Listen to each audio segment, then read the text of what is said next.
In this video, we're checking out MBRP's race catback for your Dodge Durango SRT and SRT Hellcat.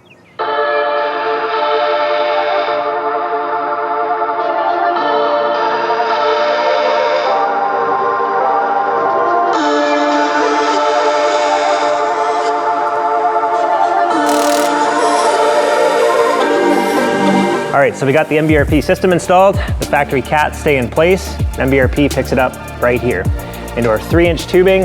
Notice our band clamps for a secure fit, utilizing factory mounting locations for an easy install. This flows into our H pipe, and as we exit into the rear of the car, 3-inch tubing into our high flow mufflers, exiting into these killer 5-inch carbon tips. So this system's all done. Let's get it out on the ground. We'll take it for a drive.